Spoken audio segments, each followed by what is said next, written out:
to do some housekeeping to start, and then we're going to have testimony from a conferee from the Kansas Department of Corrections. So I thought it made sense for us first to introduce ourselves. And I would ask that you do a little more than just giving your name and where you're from. That's all very important, but it's important, I think, too, that we get to know one another, and I found that if somebody tells me a little bit about themselves, doesn't have to be in great detail, but for instance, what they do when they're not legislating would be interesting, maybe a hobby that they have. That would just help us, I think, put names and faces together so that we can work better going forward. So I was going to start on either side, but I think I'll start with the more experienced legislator. Representative Smith, would you please introduce yourself?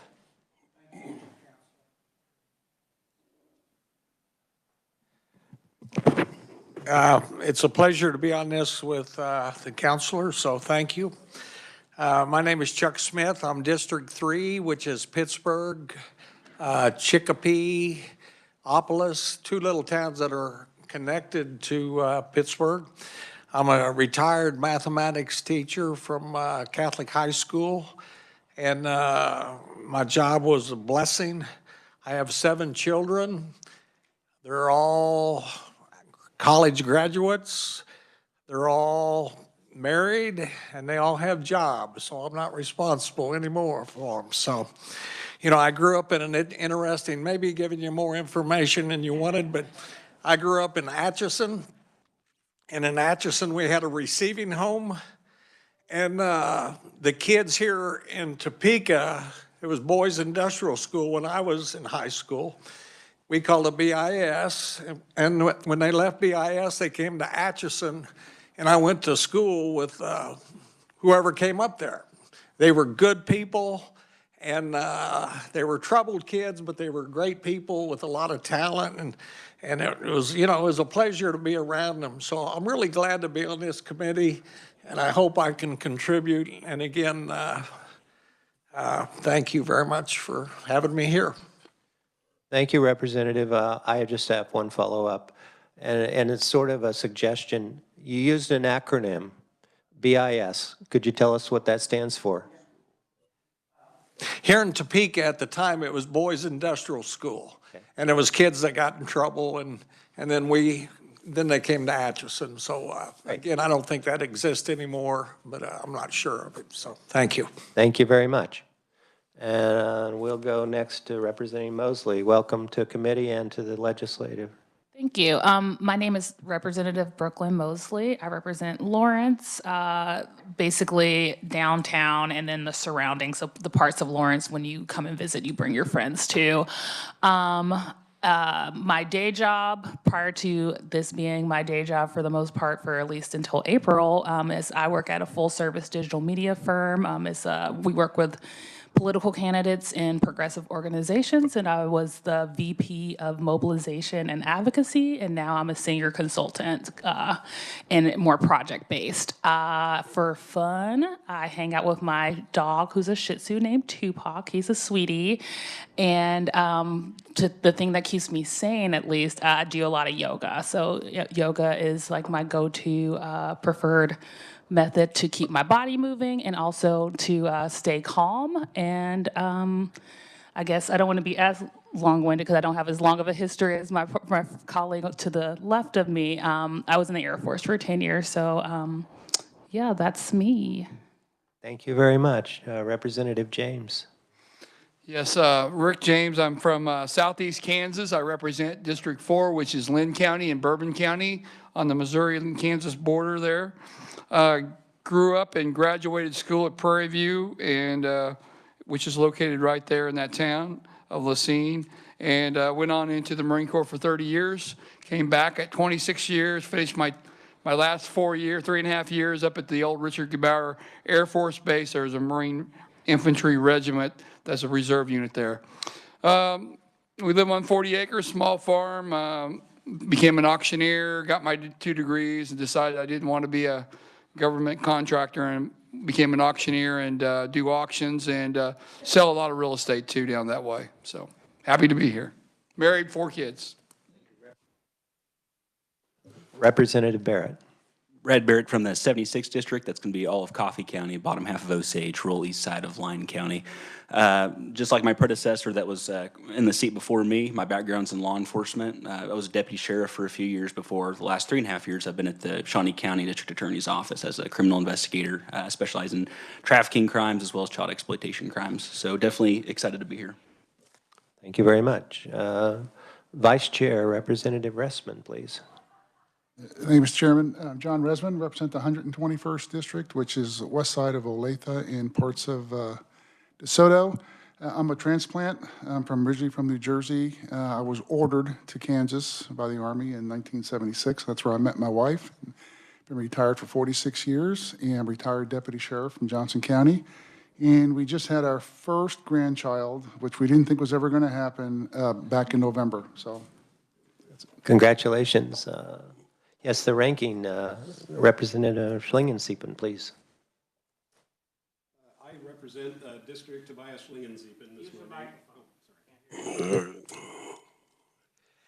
Thank you, Mr. Chairman. My name is Tobias Schlingensiepen. I represent District 55, which is basically Washburn University to the Kansas River, between Topeka Boulevard and Gage Boulevard. I'm a first-generation U.S. citizen. My parents came here from Berlin, Germany.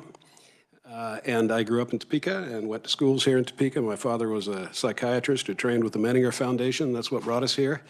My mother was a psychologist and worked for the Topeka State Hospital and later for Rainbow Mental Health. So I guess you could say I have a familial background in mental health. I went to KU, studied classical languages, and got a degree in that, and then went off to Europe and went to seminary and I got my seminary degree. Came back to the United States and became the pastor of my home church, First Congregational Church here in Topeka. And ever since I came back, I've served as a law enforcement chaplain at the Topeka Police Department, where I've served for almost 25 years now. Ed Klump is sure going to show up here somewhere, and he was one of my chiefs. So it's always good to see Ed and the others. And I'm very honored to serve for my second term on this committee, and I look forward to working with the chairman, and I appreciate your allowing me to sit here.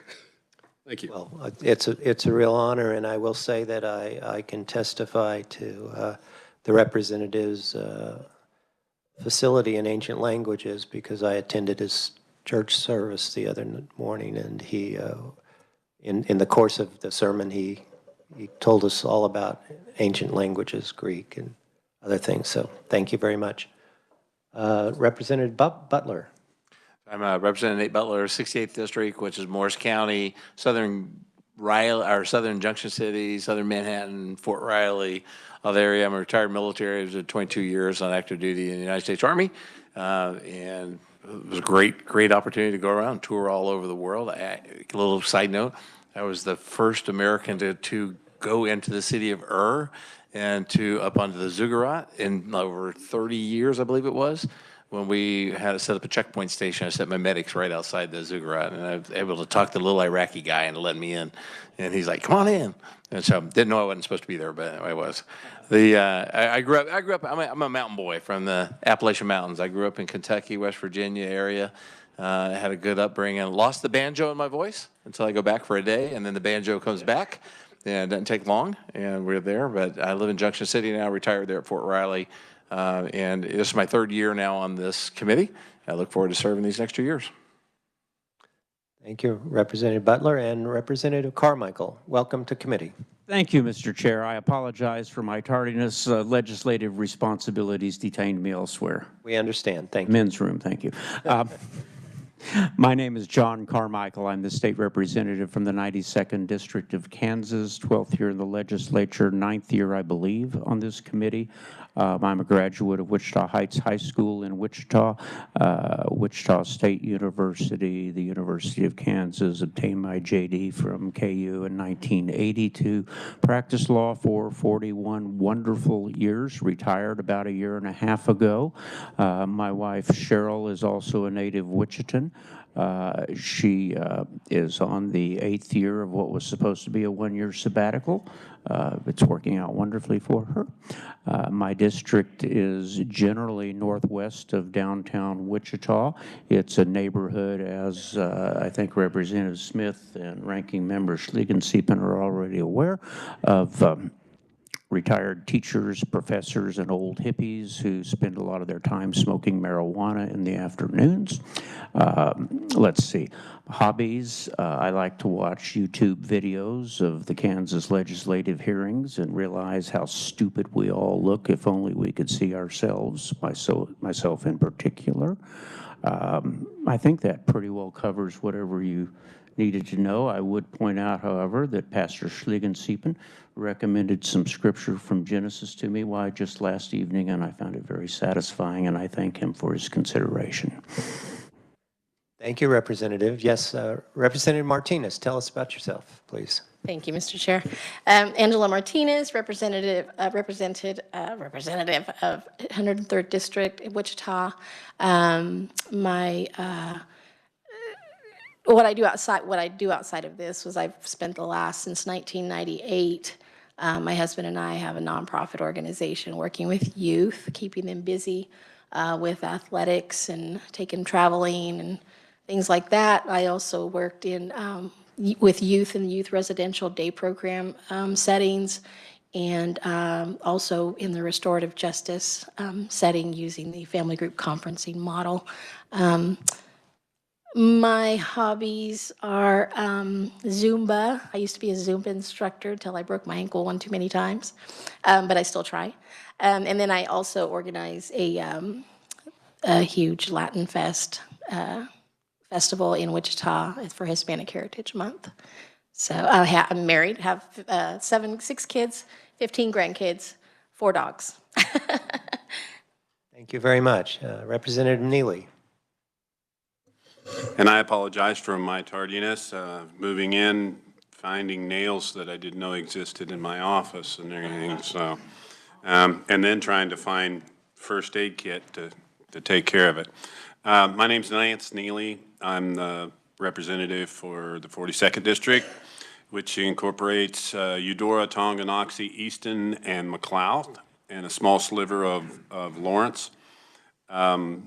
I have been a correctional officer at Hutchinson for several years, and then went into private security and was a security supervisor for about 26 years. And my hobbies are fishing when the weather's not anything like it is today.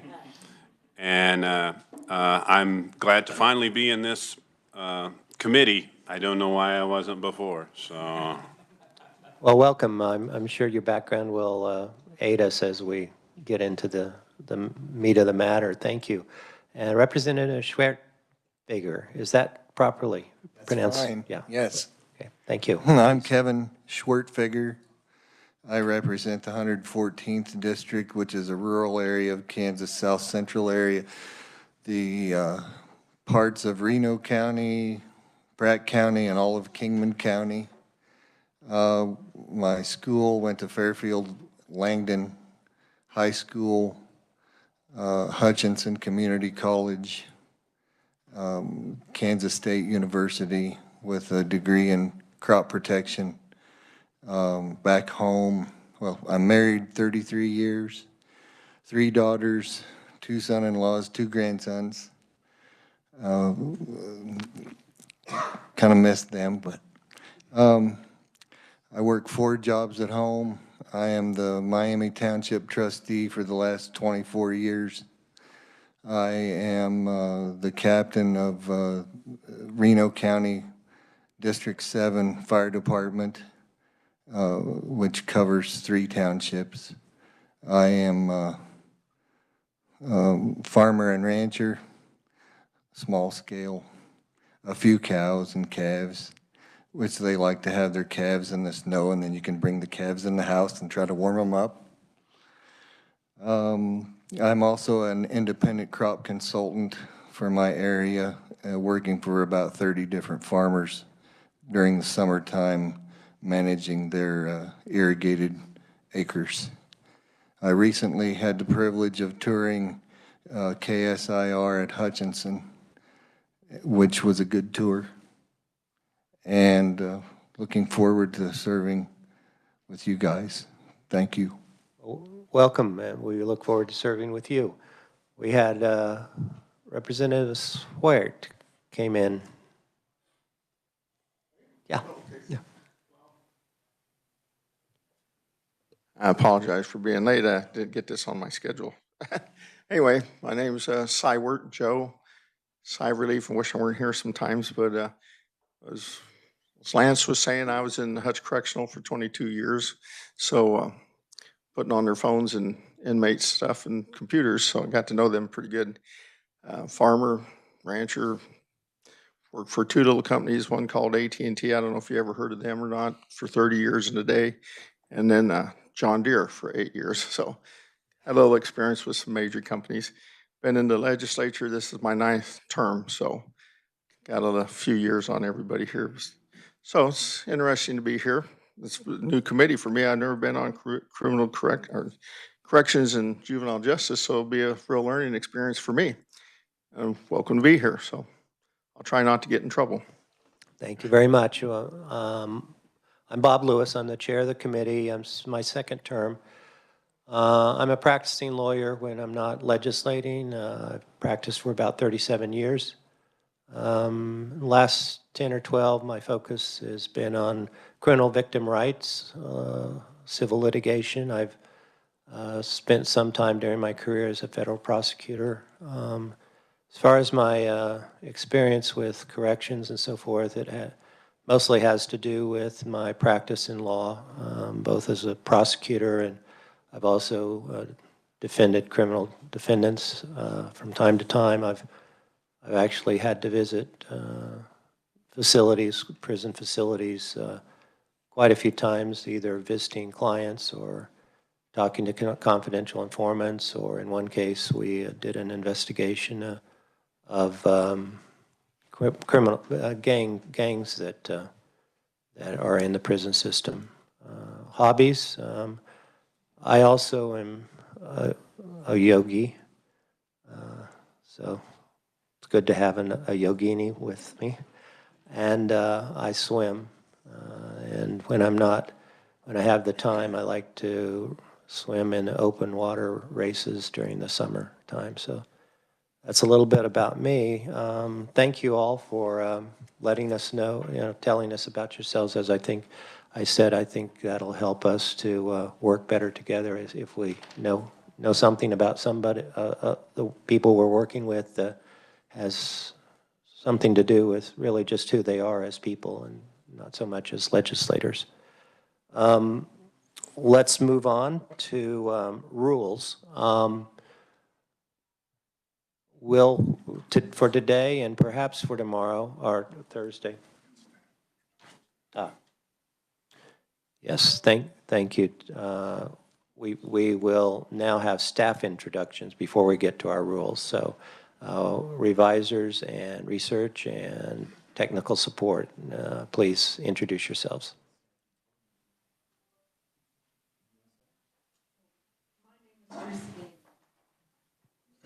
My name is Teresa Lister, and I am the chair assistant for Representative Bob Lewis.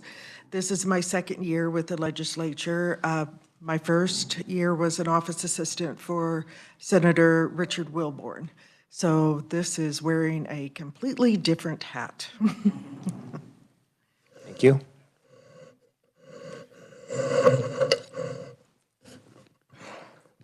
Hello, my name is Brennan Richmond. I am the AV broadcasting support. This is my first session here. I have a wife and 2 kids, and in my free time I enjoy making music and things like that. Thank you. Thank you, Mr. Chair. Jordan Milholland, Legislative Research. I believe this is my 9th session, starting off with KLRD here, and been on corrections most years and judiciary in the years I haven't been, or sometimes both. In my free time, I like to research outside of my research job, but genealogy is fun to look into for me and compare notes with my relatives. But my wife and I have 2 boys, 3 and 6, and we like to travel with them in the summertime. So we have a goal of visiting at least a national park a year, and so already thinking about that. So. Welcome.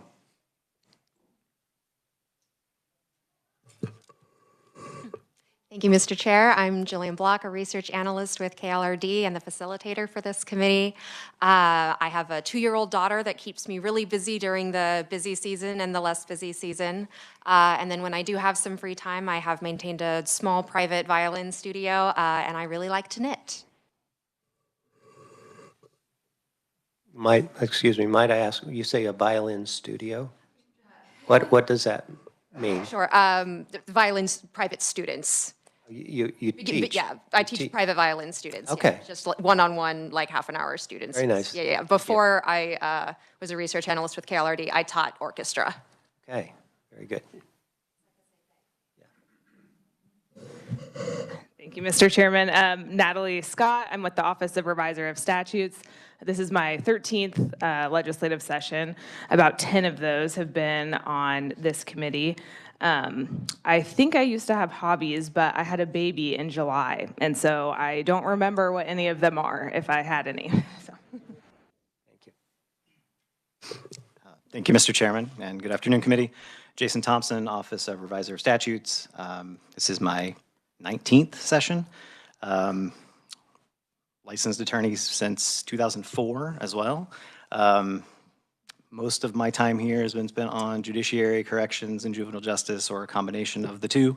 Happy to be back on the House side after spending a lot of time on the Senate side the last few years, so good to see a lot of familiar faces. Outside of here, I spend all my free time with my wife and 3 daughters. Keeps me plenty busy. Thank you very much, and I just say to the new legislators, I think you'll find soon that these 2 groups, the research group and the revisers, as well as the technical support group, are invaluable, and you should feel free to rely on them for a lot. They do a lot, and they're very reliable. So take advantage of that resource. I think you'll find it'll make your life easier and also, quite frankly, make you a better legislator. So please do that. Thank you so much to all of them for their help. Rules. We're going to use the old rules from last year for the next day, today and Thursday. I'm hoping to have some revisions to the rules that we will present either Thursday or early next week. Let's see. I'm going to ask Ms. Block if she would now sort of take us through how to find testimony, written testimony that is presented before the oral presentations, and in terms of finding them on your computer. Sometimes that can be difficult, especially, well, even for experienced legislators, but certainly for the newer ones. So please inform us. Thank you. Thank you, Mr. Chair. As he stated, I'm Jillian Block with Legislative Research, and I'm going to give you a quick rundown on how the most consistent way to be able to find the testimony for this committee. You might be able to find the testimony for other committees in this same manner, but this is how it'll be organized for this one. So Brendan, if we can go ahead to the next slide.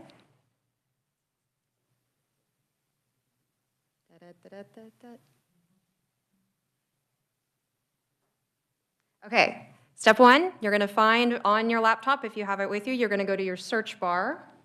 And we can email this presentation out to the committee because it is located in where the testimony is, so you need to use the slides to find the slides. And from your search bar, you're going to look for your, next slide please. your File Explorer. Now, for many of you, this is going to be in your taskbar at the bottom anyway. The reason I didn't say to click it at the bottom is because if I said that, it wasn't going to be there. So that's why we're searching it first. So once you open your File Explorer, we can go to our next slide.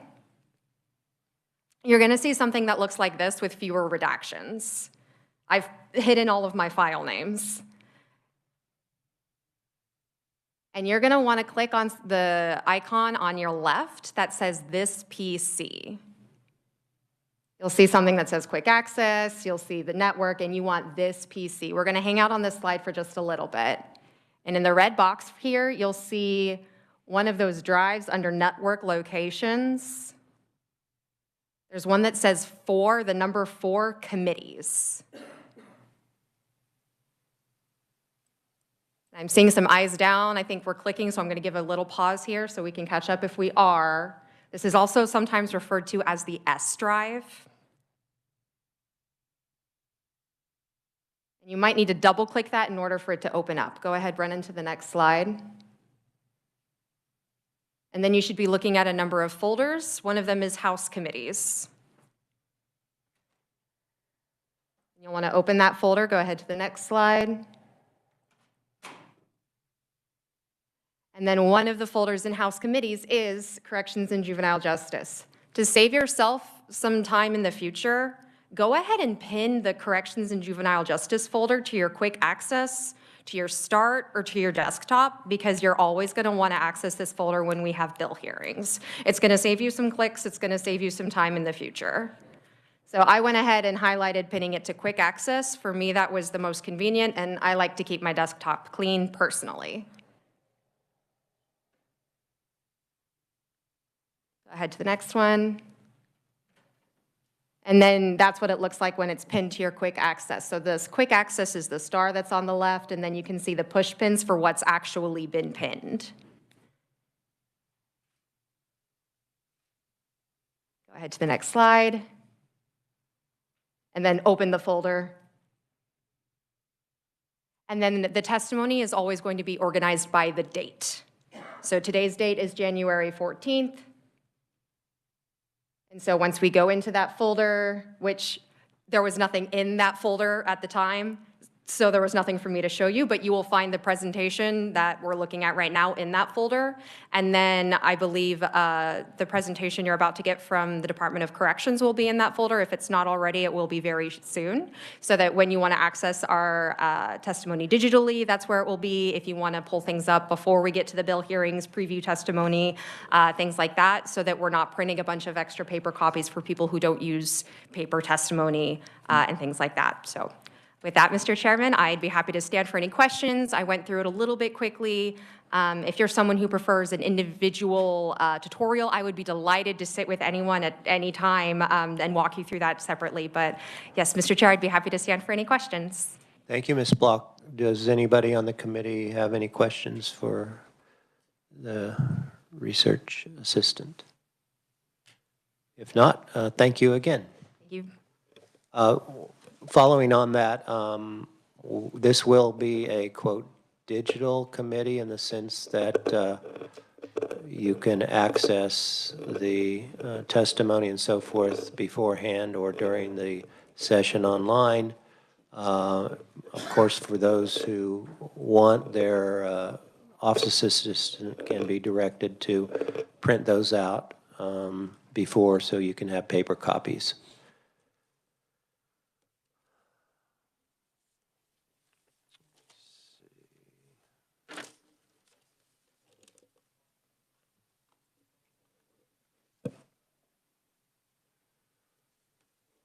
I think we're now ready for the presentation of the day. Is Mr. Zamuda there? Yes, there you are. Thank you.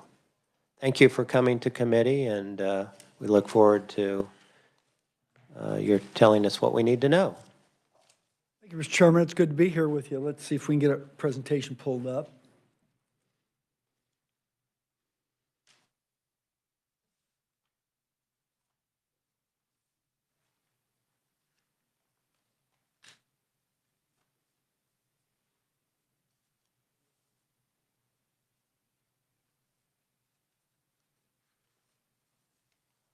We're good.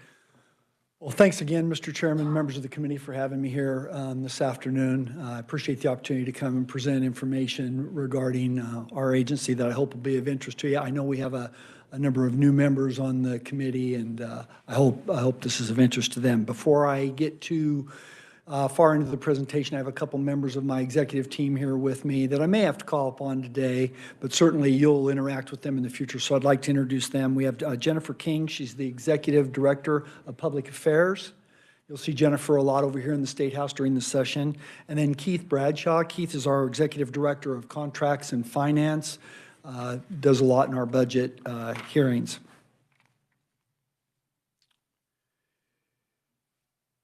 So again, I'm hopeful that this presentation will be informative and give members a good sense of the agency. I'm not going to cover every aspect of the agency or everything that we're doing, but I've kind of selected a broad brush to try to give you a sense of some of the operational aspects, how the organization is kind of structured a little bit, and then some of the challenges that we've experienced in the past and that we're going through now. Some of the items that I'm going to go through are on that agenda that appears. Going to talk a little bit about our staffing. Got some good news there. Our population and the growth that we're seeing there. Educational programming, digital upgrades and communications, capital improvements, reentry and career campus, and then a potential nursery at our Topeka Correctional Facility for women. So just some fast facts that are up here on the slide. 95% of our incarcerated population will one day return to the community. I think there's a sense out there that people go to prison and that's kind of it. You don't see them again. Most return back to the community, and most return to the communities from which they came. 58% of the adults in our system today serve 1 year or less in prison. 76% serve 2 years or less. Those who obtain a livable wage job upon release and return into the community are fully 1/3 less likely to come back to prison. Educational opportunities for the population. We have 10 higher ed partners. We have a higher ed partner of every one of our 8 adult and our 1 juvenile correctional facility. Our Office of Victim Services provided nearly 45,000 registered victims of crime with services, contact whether to let them know the status of where the offender was that committed the crime against them, let them know of a release, that type stuff. A little bit about this past year in review, just kind of some interesting tidbits, kind of give you a flavor of what's going on, some of the activities I think worth highlighting. So we've got gardens and facilities that help feed the communities. We've got those in Hutchinson, Lansing, and Norton, and our Hutchinson garden was recognized by K-State as one of the best in the state. Pretty proud of that. We have a Wheels of the World program that operates out of our facility in Ellsworth.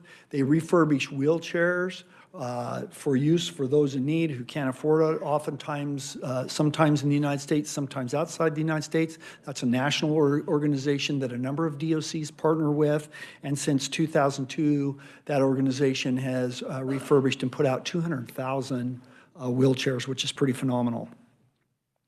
And then often our population volunteers to assist with community projects. This past year, they helped rebuild a park in Augusta, Kansas.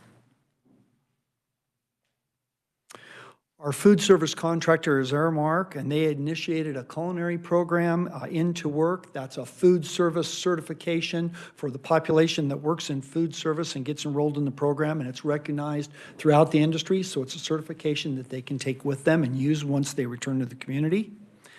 This past fall, and I'll talk about it quite a little bit later, maybe not quite a little bit, but a little bit later, we opened our first substance abuse use recovery work release unit over in the eastern part of the state near our facility in Lansing.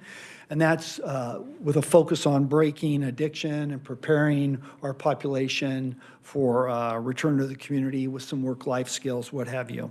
And then Kansas Correctional Industries, which is a subset of Kansas Department of Correction, they've initiated 3 new structures inside our facilities to expand our private industry program and those job training opportunities to prepare our population to help meet the needs of the workforce.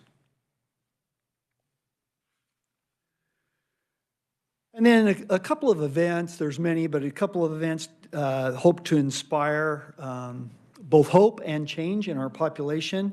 We have a partnership with the Gift of Chess. They're an international organization. They're throughout the world, helping promote the game of chess and the virtues of that, how it helps discipline the mind, make you think before you act, that type stuff that really applies to our population, that mental discipline that comes from playing it. So we've had them in. I think we're going on our third year. We're going to partner with them. They want to do a documentary film. That's coming. And then musical artist Melissa Etheridge, who's a native Kansan from over in the Lansing, Leavenworth area, wanted to give back to our population, our female population at our facility here in Topeka. And so she put on just a real full-blown concert, released some new music in a documentary film based on that concert, and that was well received. This map gives you some sense of the location of our 8 adult and 1 juvenile facility. Now you'll see 11 different sites up there. That we've got 3 facilities that have satellites, if you will. Norton has a satellite in Stockton. El Dorado has a satellite over in the Oswego area, and then Winfield has the Wichita Work Release Facility in downtown Wichita. So it gives you a sense of where they're all located. We have 1 female facility and 1 juvenile facility, and they are both located here in Topeka. The rest are for men. This map reflects locations in geographic areas that are served by our parole offices. We do supervision after incarceration, which is parole, local communities, and I'll talk about it a little bit later for a little bit. Local communities, entities do probation, so prior to incarceration, kind of diversion, if you will. So an agency our size has a number of authorized positions or personnel for the agency, and this slide kind of gives you a sense of how many we have and kind of how those are broken down and where they're broken down into uniformed and non-uniformed positions. Uniformed positions, obviously correctional officers, correctional supervisors, lieutenants, captains, majors, that type thing. Non-uniform positions might be records, counselors, parole, fiscal, maintenance, number of support positions like IT. This graphic on here includes the facilities, parole and central office are lumped in the same budget entity. And then Kansas Correctional Industries is on there as well. We have a total of 3,476.5 positions authorized. Talk a little bit about our greatest asset is our KDOC, our workforce, our people. This slide reflects numbers captured on June 30th, the end of this past fiscal year. And it depicts a little bit about the demographics of our workforce. Men comprise 63% of the workforce and women 37%. And then you can see on the right the number of different racial or ethnic groups.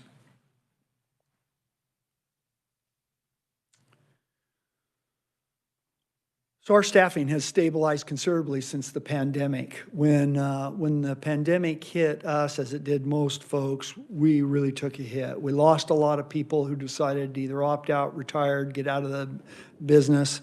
And then we had a hard time, as many other entities did, getting people to come and apply and come to work for us.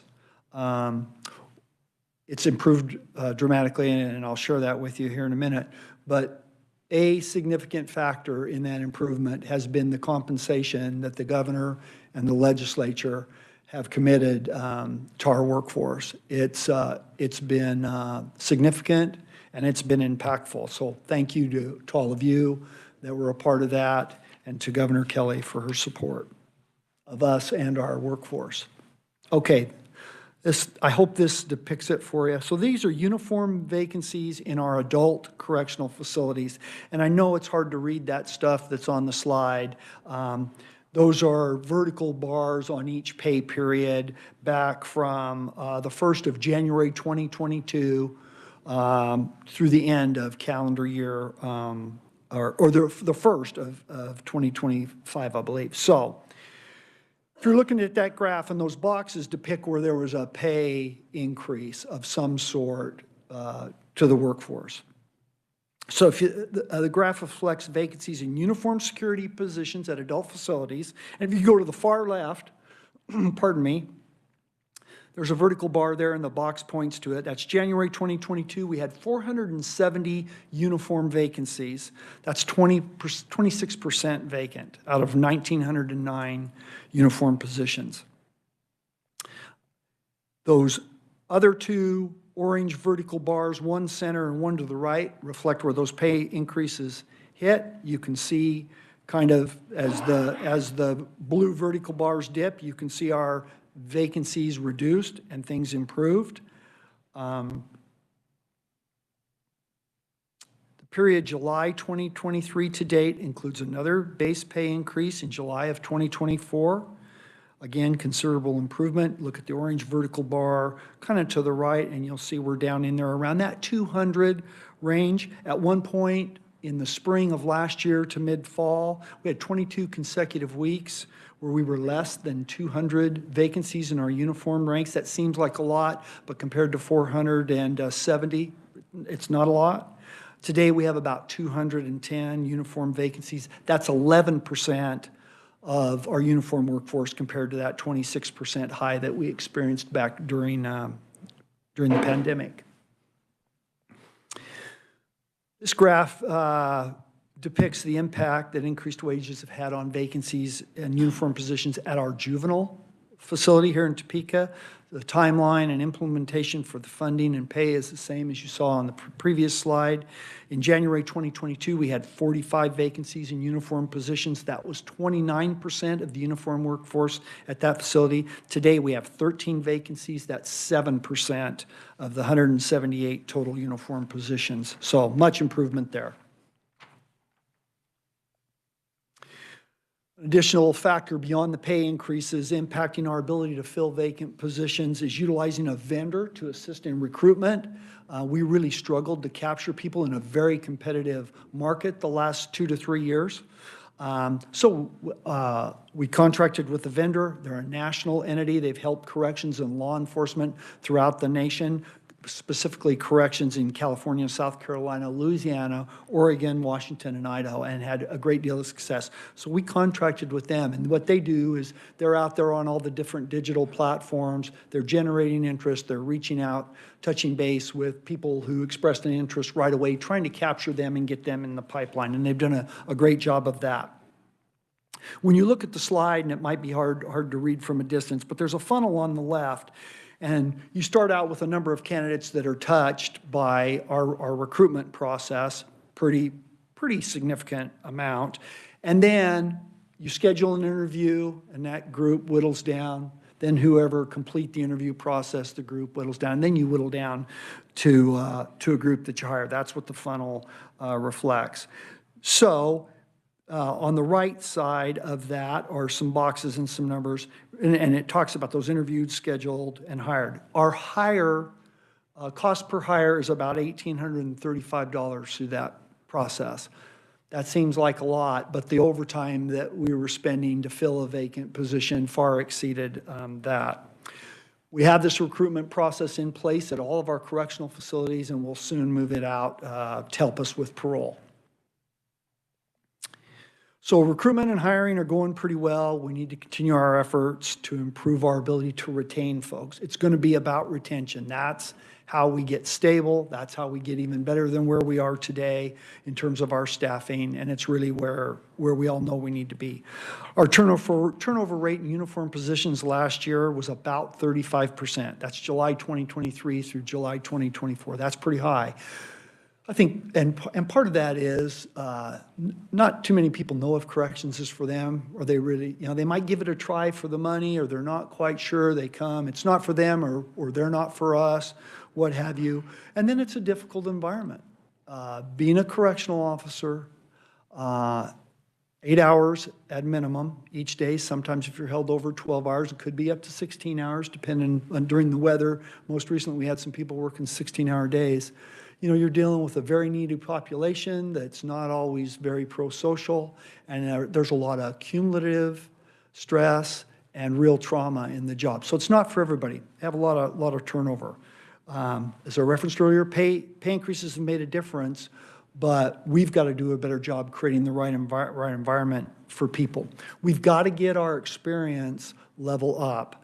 58% of our correctional officers have 2 years or less experience. It really takes at least 2 years to kind of really understand the job and be effective in it, in my view. So having over half of our workforce having less than 2 years experience really causes some issues for us and for them. So we need to improve that.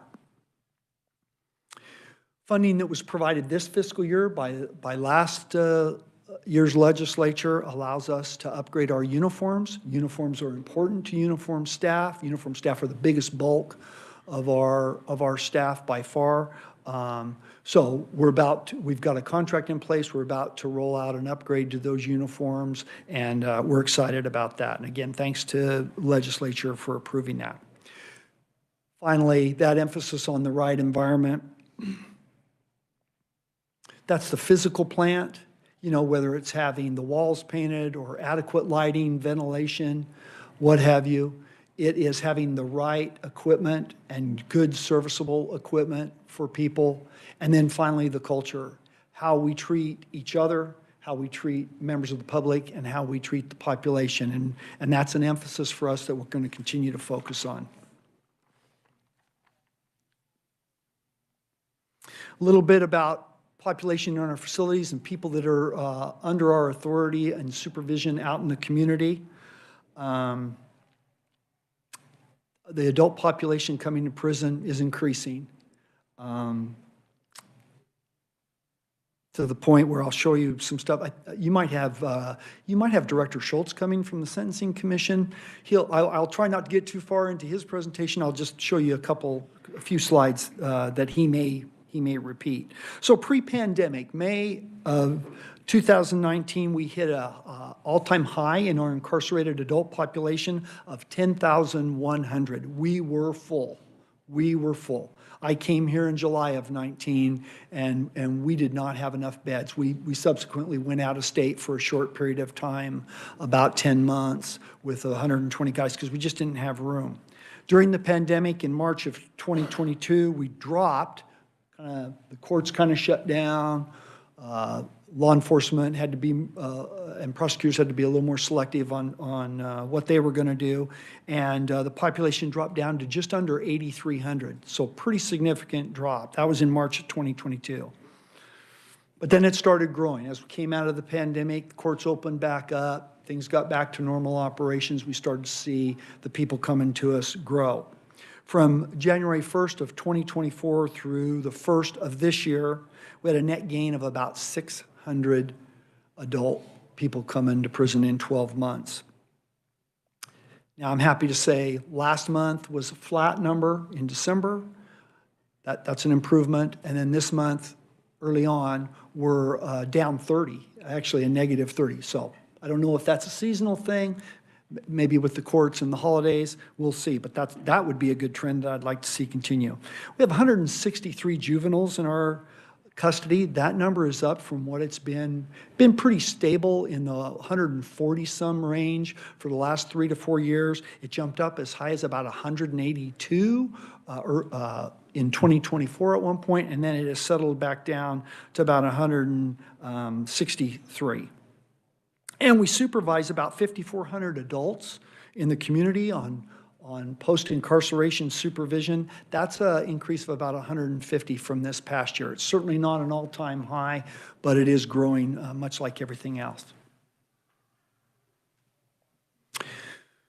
So this is a map that provides a sense of where Kansas is in relationship to the rest of the country with regard to the rate of incarceration for adults. We incarcerate about 648 people per 100,000 that are out there in the community. That's about in the middle of, it's not between the high, I think Louisiana's the high of about 1,067 per 100,000, and Massachusetts is at 241. So we're hitting about in the middle there.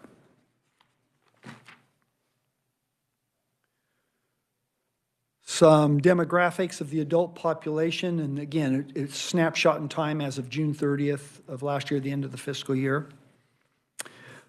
Our adult women were 79% white and 16% black, and then we have some other in there.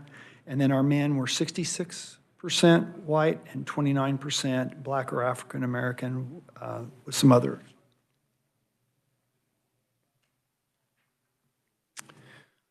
Some more demographics. Women, 90% non-Hispanic, 10% Hispanic. Men, 85% non-Hispanic and 15% Hispanic. A little bit about recidivism. So recidivism is the return to prison, and it's measured throughout the nation. It's measured on, the industry standard is it's measured on whether someone who releases from prison returns within 3 years. If they return within 3 years from that release, they're deemed to have recidivated. They're in that recidivism number. If they don't return within 3 years, they're deemed to have been successful, and they're not in that number. Corrections cannot, because we're keeping people against their will and it's a very difficult business, oftentimes we can focus on the negative, and I think recidivism is a negative number because it talks about failure. I'd prefer to talk about the success. And when you look at this graph in the last measuring cycle, nearly 75% didn't return in a 3-year period. That's a pretty good number. I'd rather talk about that than the 25% that came back. But bars on the left reflect overall recidivism in each of the fiscal years, and it has been declining. That's a good trend. The other sets of bars reflect reasons why folks may have returned to prison, and that could have been they were a conditional release violator, so they were on parole, they had conditions of release, they continued to violate those, or they violated those in a significant way, and so they returned to prison, or that someone with on that far right, a new conviction.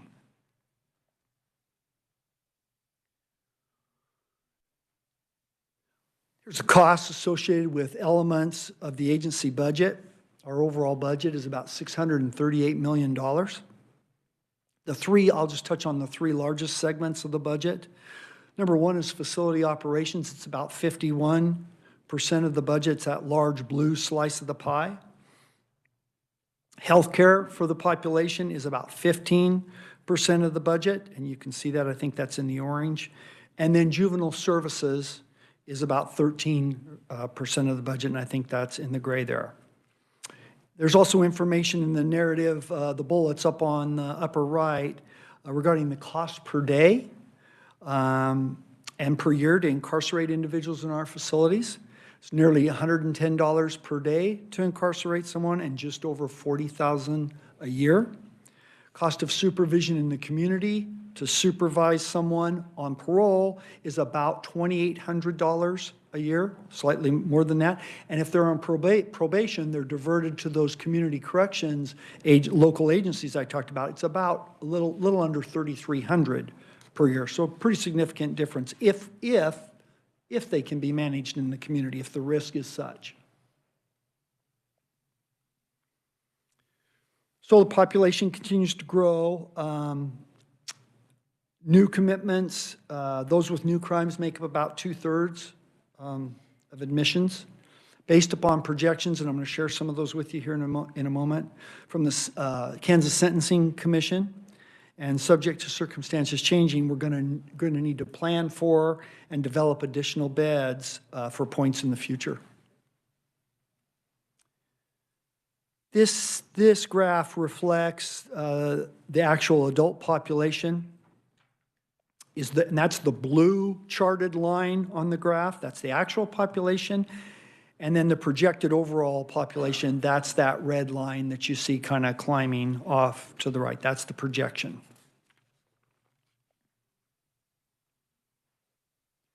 Slide reflects the adult male population, both historically, currently, and projected. If you follow that red line, or the red numbers and the line that takes off to the right, and then there's a horizontal blue line, and where those two intersect, that's when we're going to be at our current capacity and need more beds. That, for the male population, that's projected to be in 2028. Now, it's probably hard to read from your seats there. So 2028, we'll probably need some beds for males if things continue on the path. And I'll say this now in case I forget, when you get Director Schultz here, the Sentencing Commission does a phenomenal job on their population projections. I think they're traditionally, historically, they've been within 1.5% and 2.5% of accuracy. That's pretty darn good, all that they're trying to figure out. So I think their projections are pretty solid. They've tended to pan out, and so should give them great heed. This is the female population, again, historical, today, and projected. Again, there's a blue horizontal line there, and where you see that intersect with the red off to the right, that's when there will be a need for additional beds. That female segment of the population is growing a little bit faster than the male segment. It's projected somewhere late 2026 or 2027.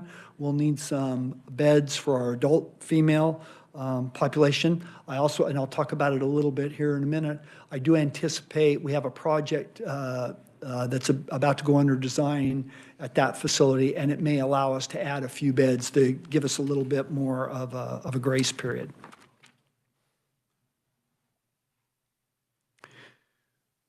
So a little bit about community corrections.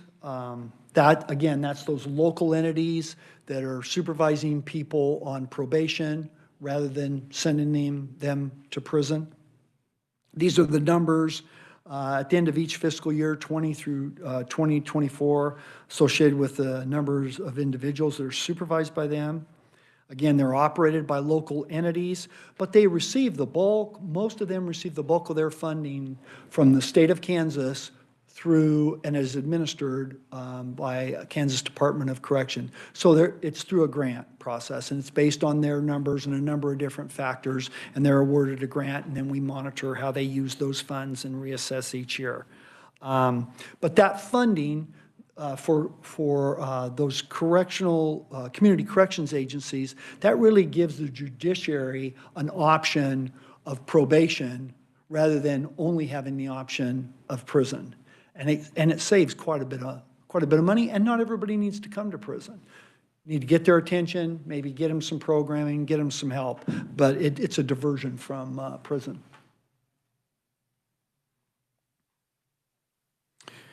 So this slide reflects post-incarcerated supervision.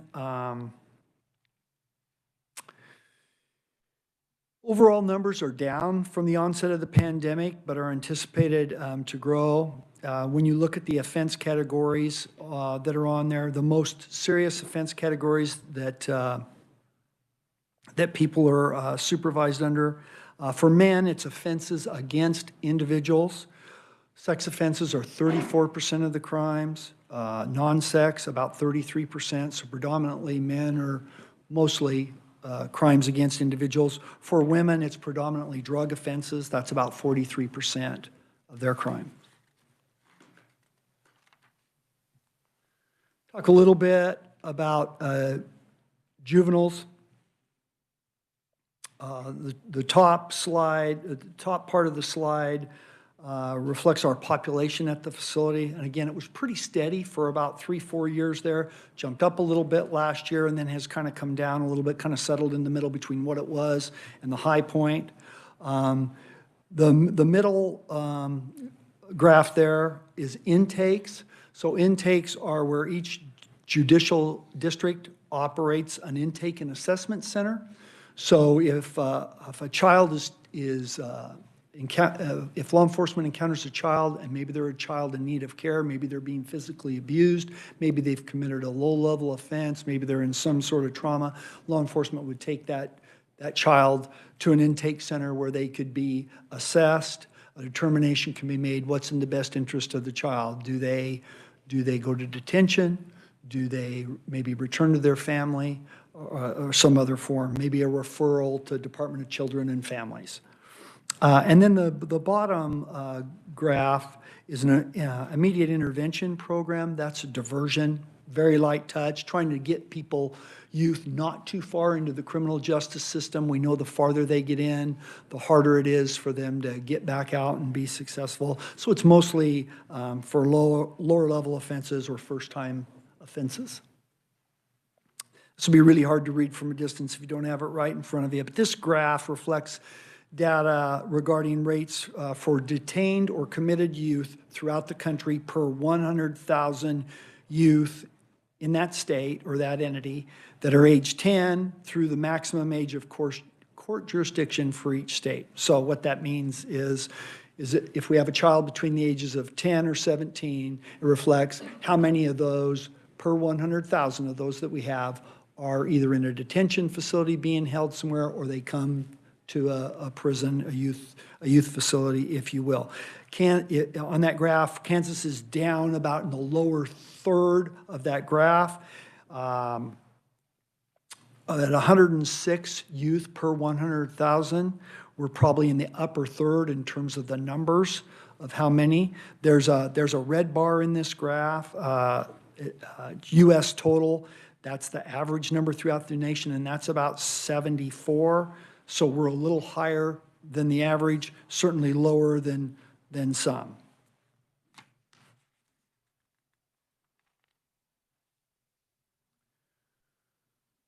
Again, a little bit about recidivism for juveniles or success for juveniles.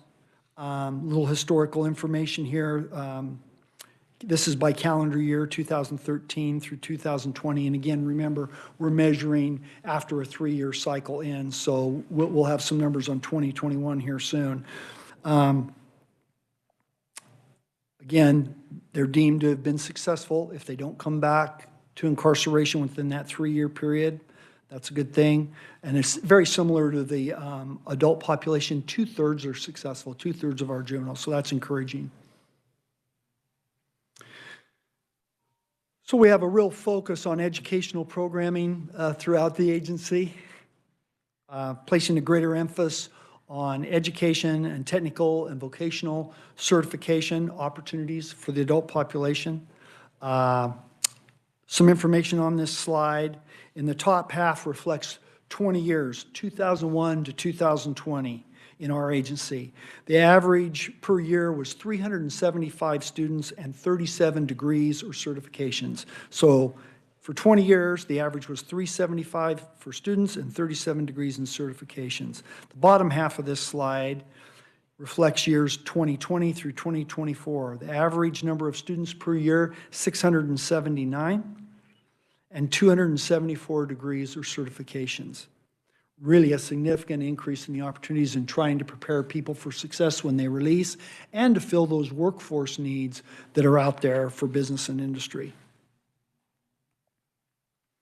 The slide reflects some of the educational programming that's offered, and I'm not going to go through all that. Again, we have 10 higher ed partners throughout Kansas. We have them at all 8 of our adult and our 1 juvenile facility. Filling that need for education coupled with work training opportunities while they're with us increases the likelihood by 25% that they'll obtain a job that pays a sustainable living wage when they return to the community. And if they obtain that job that pays that sustainable living wage, I think I mentioned this earlier, they're 1/3 less likely to come back to prison. That's where we should be placing a lot of emphasis, is getting people the skills that they can live, have a sustainable living, not have to harm others, to care for themselves, and fill that workforce need that's out there.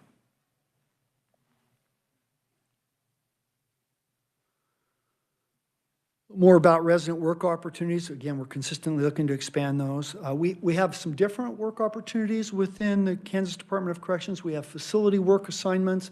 Those would be porter jobs or custodial jobs, building maintenance, grounds maintenance. We have a traditional industry program through Kansas Correctional Industries that they'll do welding, make signs. We've got an ag, bit of an ag program. And then we have private industry partners. We have 41 private industry partners. Kansas statute allows us to partner with folks where they hire our population as their employees. Some of that is on grounds, some of that is off grounds.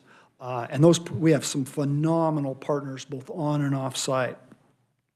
Then we have work release, limited on work release, looking to expand that. We have small work release component at our Topeka facility for women. There's about 20 women involved in that. They come from directly inside the facility, which is not the best practice, but we got to get them out there in that work release. When they're in work release, they're out working out in the community during the day, holding a job, getting more acclimated with society, and then they return at night. They pay room and board, that type stuff. So we have a work release in Wichita, 254 beds, right in downtown Wichita. If you're familiar with Wichita, I know we've got some representatives from Wichita. Right down there by the Intrust Bank Center. We've been there for a number of years. 250-some beds there. We're looking to expand that. I'll talk about that here in a little bit. But they typically go to work release. They're 6 to 24 months from release. They go there, they hold that job, they earn that money, they pay their fines, fees, restitution, child support, get a savings account, so when they release, they can rent an apartment, get transportation. And then the benefit to all those opportunities is really they learn how to get up, go to work each day, hold a job, interact with others, pay all those debts that they owe, and really get ready to return to the workforce. A little bit of our Athena project, large IT project. We have some old offender management systems. I think we have part of one system that dates back, for those of you that are IT savvy, it's a DOS system, 1978, I believe. I don't think there's anybody that can program DOS much anymore. So it's been an ongoing project for a few years now. It's been a heavy lift for us. We're about to wrap that up. We believe we'll go live with that in May of this year, combining that Athena project with some other technology upgrades such as Wi-Fi and getting our staff more mobile. We think that'll make our staff more efficient and more effective in their roles. This is an expansion in part of work release. This is on the eastern part of the state. Much needed. So in October of last year, we opened the East Campus at Lansing. It's a substance use treatment facility focused on recovery and work release, preparing people to be released back into the community. Again, a work release component of it. They're out in the community working. They come back at night.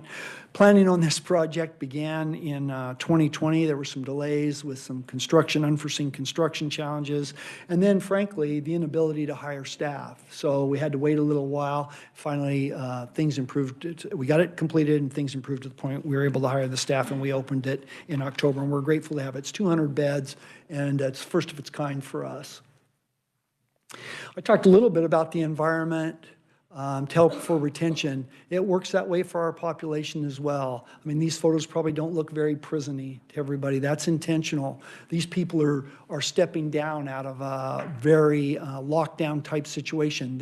They're out in the community. We're trying to get them acclimated, get them back to thinking about interacting with others in the community, and we're trying to create an environment that kind of provides that decompression and gets them more ready to return to the community. Talk a little bit about our major capital projects, a 5-year capital improvement plan. Very important to us. We've got some aging facilities and we've got some real needs. So a quick overview in 2025 already in place. We have a support services building that we're constructing at the Topeka facility for women. I'll talk a little bit more about that later. 2026 capital plan is to replace the current facility in Hutchinson, Kansas. I'm going to talk fairly extensively about that. That's a big ask.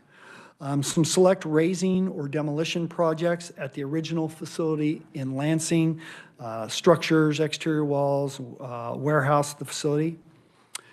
With that demolition would come constructing a new warehouse at Lansing, that's in 2026. Convert existing building at the women's facility here in Topeka into a work release. I mentioned we're doing work release today, but they're having to come out from down inside the facility. We've got a building outside the facility that we'd like to convert and make it kind of a standalone work release. And then construct a new laundry at Topeka. Years ago in a budget cut, we needed a bunch of money to replace the equipment at Topeka, and it was pretty extensive, and the money wasn't there in the state budget. So we shut down that facility, dismantled it, moved our laundry facility laundry services over to the juvenile facility, which is across town or a little ways away, and there's just some challenges with that. So we'd like to reestablish the laundry at Topeka. In 2027, we want to replace that work release facility in Wichita. It's in downtown near the Intrust Bank Center. It works well for us. It's a good facility. There's nothing magical about having it there. The city has expressed some concerns. There's a lot of renovation, revitalization of that area. They'd like to see if we could move. We'll see. Create a centralized staff training center. Today we do training regionally. We get by with that. It'd be better to have a centralized training, one centralized message, bring people on in the same manner. And in 2028, construct a vocational building at our juvenile facility here in Topeka. Again, when I talk about the youth at the juvenile facility, we can keep people there till they're over 21 years old by statute. And we do. We have a high percentage of those kids are 16, 17, and older. So getting them job skills, getting them job ready is important. And then finally, finally replace a housing unit at our Norton facility. We have a unit there that's been mothballed for a while, in part because of staffing. Norton is our most challenging facility to staff, for uniformed staff today, and in part because it's kind of in disarray. So we've taken that offline, and at some point we'd like to replace that. This is that support services building I spoke about at our women's facility here in Topeka. It was approved during last legislative session. Construct a new building kind of in the center, in the heart of the facility, on the perimeter. Provide multiple services, medical, behavioral health, visitation. It'll be a single point of entrance for staff. Today, there's two separate entrances on two ends of the facility. It's not very efficient. It's not very effective. So this brings that all together. And the medical and behavioral health services areas that are at the facility today were constructed when the facility had a maximum of about 450 women. That was the capacity. Today, our capacity is about 980. And we just don't have the capacity to meet the needs of the women. Our women access medical services and behavioral health services 1.5 times what the men do. So we need to upgrade that. We need to expand that. And we're thankful that we got the funding to do that. We have an architectural firm selected. We anticipate beginning design later this month or early in February. I mentioned those select raising projects at our Lansing facility. This is a photo of the front entrance to the old original Lansing facility. It's great architecture, a great look to it. A portion of the original facility just beyond that front gate there is still occupied by our facility HR team, by the training team there, and we have a parole office there operating out of there. Another portion of the old original facility is utilized via a memorandum of understanding with the Lansing Historical Society. They're in there, they're conducting tours, they are holding events there, and they'd like to preserve that portion of the facility. There's a portion that remains unused, unoccupied, it's deteriorating, it's been sitting there since we moved out of it in the spring of 2020. We need to do something with it. So remove some of the buildings, remove that stone wall and warehouse, and then we'll have to build a new warehouse adjacent. Hutchinson Correctional Facility. So our 2026 plan that we're asking for is to construct a new facility there. You can see the history on the slide. I'll just touch base on some of it. Construction of the original facility began in 1885. It was completed in 1895 with a 50-man cell house. Originally, it was known as the Kansas State Industrial Reformatory. I heard a reference to reformatory earlier. The second cell house was completed in 1906. It became the Hutchinson Correctional Facility in 1990. It's now the state's third largest facility. It houses adult males, has a capacity of 1,778 residents. It has 2 satellite units that are within a mile, probably half a mile of the facility, but total there's about 1,778. I love the architecture, I love the history at Hutchinson, but what's difficult is to manage today's population to current correctional standards in a facility that was built 135 years ago, 40 years ago. So some issues that exist at the current facility: small cells for the population. We have 598 40 to 48 square foot cells at that facility. The American Correctional Association recommends a minimum of 70 square feet per cell. They're small cells. It's an antiquated design, and the mechanical systems are old. Some of them are no longer supportable. No air conditioning in most areas, and then it's not compliant with the American with Disabilities Act. Now, we're grandfathered under the American Disabilities Act until we do some kind of a significant renovation at the facility. When that happens, we have to bring that all up to code. Well, I need to get moving, so I'll leave you time for questions. I apologize. So we're pursuing constructing a new facility in Hutchinson, replace the existing facility. To repair it, there's extensive repair costs. We hired a contractor in 2022 to come in and do an assessment of all of our facilities. Again, I said we have a lot of facilities that are aging. And a couple quotes from the report that we received from that contractor.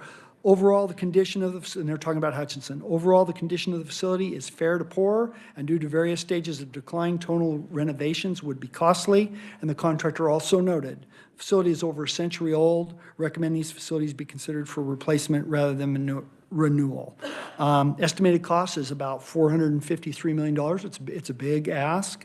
If bonded, the estimated annual debt service would be $32.5 million for 20 years. We also anticipate if we're able to rebuild Hutchinson, we would add about 400 beds there. We think there's some efficiencies that could be gained. That would help us with that projected growth in that male population that we're seeing. Quickly, facility investments, there's a list of them here, and you'll have the presentation if you want to go through them. Last year, I'll just say this, last year, and I'll talk about it in the next slide, we get money every year for facility renovations. Last year, the legislature appropriated an additional $4 million to help us with the backlog of renovations.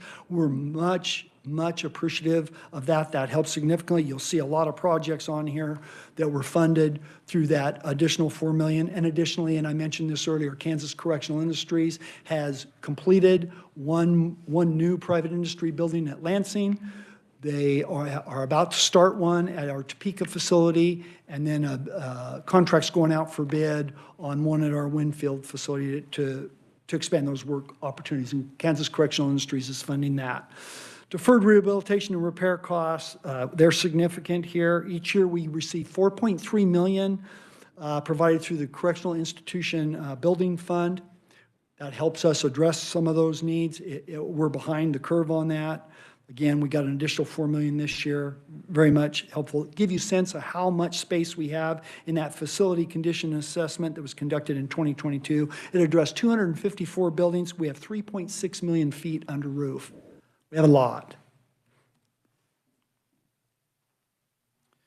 Adult reentry, have an emphasis on preparing the individual population as they transition to a returning citizen. Again, 95% are coming back to our community. We want them to be good neighbors. Many serve 2 years or less, 95% return. Again, looking for those education, workforce development, good for the individual, and it makes our community safer when they're able to get out and be a productive member of our community. A lot more work to be done. I'll just talk about this briefly. Many of you already know this, have been around. Resources in the community are scarce to help these people be successful. Access to substance use and mental health services. That's not just for our incarcerated population. That's the population out there as a whole. But it really does impact our population and their ability to be successful. Affordable housing. They have a difficult time finding housing. They're convicted felons. And then access to employment opportunities. I think that's getting better with the workforce needs that are out there. I think more and more people are willing to give people with a criminal record a chance, but still not quite where I'd like to see it be. We have a vision of a career campus at our Lansing facility. It's a $40 million project. I'll be quick. Years ago, legislature passed a bill that allows us to form a nonprofit 501c3 for the purpose of receiving money from foundations to partner with us. We have money that's been budgeted to match any donations like from foundations and what have you to construct that. And so we're hopeful this next year we'll raise that money and get to work on a design and building the career campus. Michigan has what they call the vocational villages, and really it's partnering with the community and getting those certifications and training to let someone like transition from a facility where they learn how to be a diesel mechanic or robotics or what have you, and just right into a really good job. They've been doing it for 8 years. They've got some great numbers on their outcomes. And then finally, we've been talking for the last year with some legislators and some advocates out in the community about developing a nursery for children born to mothers who are incarcerated at our Topeka facility. There's a couple handfuls of states that do it nationally. Certainly we recognize the benefit for allowing a mother and child to have a certain amount of time, that bonding period. So we're having those conversations. We think it's great for those mothers and for those kids. Can help break that cycle of criminality that continues within families. And so we're working on that, and we're hopeful this next year we'll have a plan to put that in place. Mr. Chairman, I apologize for taking so much time. Thank you again so much for having me here, and I stand for questions you or the members of the committee may have. Thank you very much, Mr. Zuda. That was very informative, and I appreciate the fact that it took you some time to get through all that, but it was helpful to me, and I trust to the committee members. We do have a few more minutes for questions for Mr. Zunda, and okay, we've got, we'll call Representative Carmichael. You get the first shot. Thank you for your courtesy, Mr. Chair. Actually, I have two questions, but let me take one of them, and if time permits, I would like to come back to the second one, but I want everybody to get their chance. That would be fine. Thank you. Okay.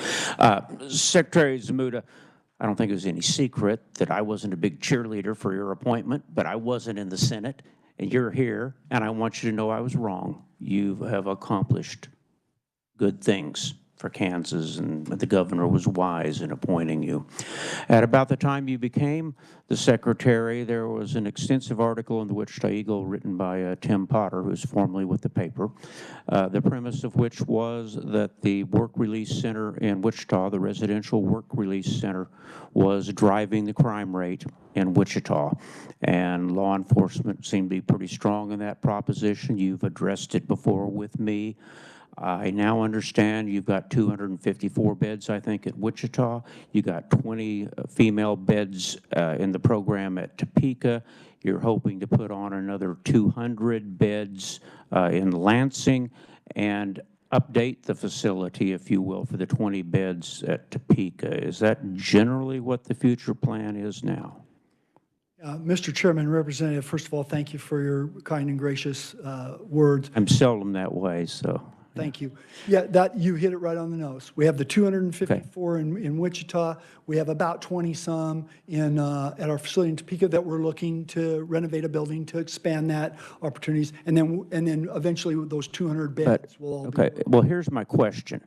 Because a lot of my constituents are real concerned, and they believe that that work release center, particularly in downtown Wichita, is a driver of crime, because people who are released from that facility now have their jobs and their connections in Wichita, and they stay in Wichita rather than returning to Garden City, where they could be of help to the population in the chair's district. I would really like to see you diversify that. Rather than spending money for a new center in Wichita, let's give Garden City its opportunity to host a work release center, and certainly the vice chair in Johnson County. They send a lot of people to prison. Are you looking at perhaps not making my town the center of work release services for Kansas, because my constituents think that that's what drives the crime rate in Wichita? You can address any part of that, but I'd appreciate your wisdom. Yeah, Mr. Chairman, Representative, thanks for the comments and the question. Well, we're in Wichita for the foreseeable future with where we're at. It's be pretty expensive to move from there, but we're pursuing. I'm sorry, I thought I understood you to say that you were looking to move it out of the old Santa Fe building there to somewhere else in Wichita, but still keep 250 roughly felons about to be released into my neighborhood. Mr. Chairman, Representative, that's exactly right. It's where it is today. We have in our capital improvement plan to ask for the funding to build a new structure out of downtown, but it would remain in the Wichita area. Wichita's got a lot of jobs, a lot of opportunities, and a lot of people come to us from the Wichita, Sedgwick County area. But no plan to share this prospective workforce with my friends in Johnson County or Finney County or some other part of the state so that I'm not the work release capital of Kansas. Yeah, Mr. That's not the plan.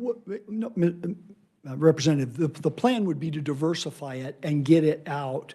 I'm accustomed to them being a more regionally placed. You can't place a work release center. It's not cost effective to place a work release center in every little community that every person who's incarcerated comes from. But you can get them closer to where they release from. So I think regional makes sense. I don't think we'll ever be out of Wichita. Certainly, it'd be nice to have something over in the Johnson County area because that's another big population area. Time is limited. Thank you, Mr. Chair. Thank you. Representative Smith, I believe you wanted to ask a question. Thank you, Mr. Chair. You know, the work release, the workers that work, say, on campus, the salaries they get, do they get to keep it all so when they leave they can buy a house, or they're set up where they can buy a car to get to work, or do they have to pay for part of their day in the facility? Could you answer that? Mr. Chairman, Representative, great question. So a couple different parts to that. If one of our population is at a work release facility like Wichita Work Release, they're out working in the community and they come back at the end of their workday and they live there. They pay, I think it's 25% of what they earn comes back to that facility to help offset the costs of operations. In the private industry program, and that's people that are back at the prisons, not at a work release center, so they're in the prisons. If they're a minimum custody, they can go off-site to a private industry and work, and if they're higher custody, they stay on-site behind the fences and work. A portion of their earnings come back to Kansas Correctional Industries, who runs the program, and that allows them to grow the program, build those buildings to expand the work opportunities. They also have a forced savings account. Everybody has a forced savings account to help them. So when they release, they have money for rent, for transportation. They're required to pay their fines, fees, their restitution, child support, those type things, and try to get all that taken care of to the extent possible before they release. Representative Neely, did you have a question? Thank you, Mr. Chair. Thank you, sir, for your presentation. I'm just curious, why is the juvenile services so high in the cost of your expenses, in that it's around, I think, 15% or something on your graph there? Is it because of the educational services that have to be provided, or what? Why? If that, I mean, percentage-wise of your incarcerated individuals, it's such a small amount comparatively to the percentage that it's taking of your finances. Yeah, Mr. Chairman, Representative, great question. I'm going to defer to Keith to be sure. Mr. Bradshaw, I think I know the answer, but can you come up and address that, Keith?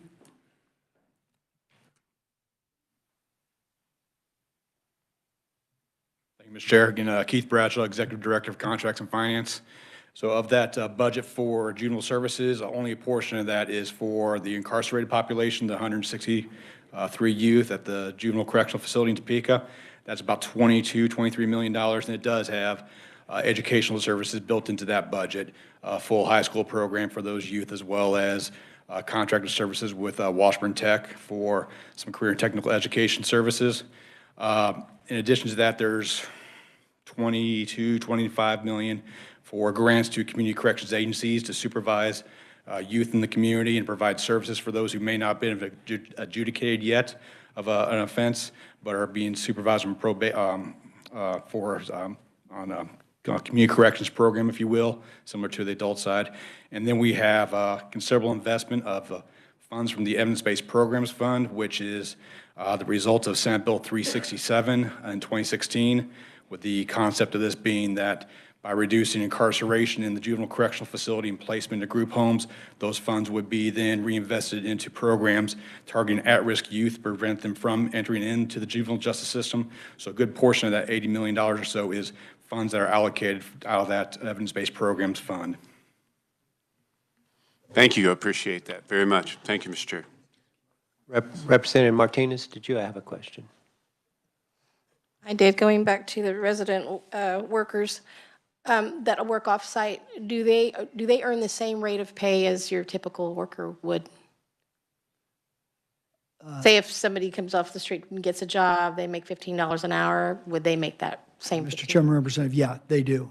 Okay. They do. Many of our private industry employers treat them just like they do their civilian employees out in the community, with the benefits, opportunities to promote, and everything. And there's some that will hire them upon their release and just keep that continuity. So yes, they're paid right there with what regular workers are paid. Thank you. Representative Butler? Secretary, thank you. Just from my own curiosity and my own knowledge, what's the difference between a juvenile correction and juvenile detention? We have a detention center in Junction City, but so I'm just from my own knowledge what the difference is. Yeah, Mr. Chairman, Representative, great question. Typically, a youth would be in a detention center for a limited amount of time. I might be a year, kind of like a county jail. Typically, you might have an adult, or in this case, juvenile in detention center for a year or so. Maybe not a crime of severe violence where it's going to require a period of incarceration. If they're going to typically be a year or more, they're probably coming to us for a period of incarceration. So we're more of a longer term as opposed to shorter. Is that too different than organizations? So for corrections versus, would juvenile fall like under the sheriff's, local sheriff department? Is that how that usually runs then? Mr. Chairman, Representative, it's typically just run by the county, I believe. There's a county entity that reports to the commissioners typically, maybe not in all cases, and it's a juvenile detention center that's operated by the local jurisdiction or the county. Yes, Mr. Ranking. Thank you, Mr. Chairman. I was just curious, with everything that's happening to sort of reduce incarceration rates and get people prepared to reenter, what's driving the projected need for more beds? I mean, on the one hand, it seems like sentencing and everything is working together, education and so forth, and work opportunities are working to get people out and back into society as much as possible. Is it just demographic population increase that's driving that, or what's driving the projected need for more beds? Mr. Chairman, Representative, I really don't know. That'd be a good question for Director Schultz. If you have him on Thursday, he could probably give you a better sense. I don't sense it's. My sense is the population in Kansas civilian population is not growing out in the communities, so I don't think it's that. And you're right. There's a lot of effort being put into. Trying to be smart about who needs to be incarcerated and for how long. And I don't know why it's climbing. I don't. Presentation. Thank you, Mr. Chair. Yes, Representative Schwertfeger. Thank you, Mr. Chairman. The Hutchinson Correctional Facility, 2026 request for the $432 million in replacement rather than upgrades. There are two that you mentioned and that I saw, the satellite facilities that are actually newer than the older facility. Will those be still in use, or are those being planned on being scratched? Mr. Chairman, Representative, those two facilities are newer. They do have some infrastructure issues with them and some life safety issues. Our preference would be to replace them and get us to a different site, kind of co-locate those. assuming that funding is approved, it may come down to some choices in costs.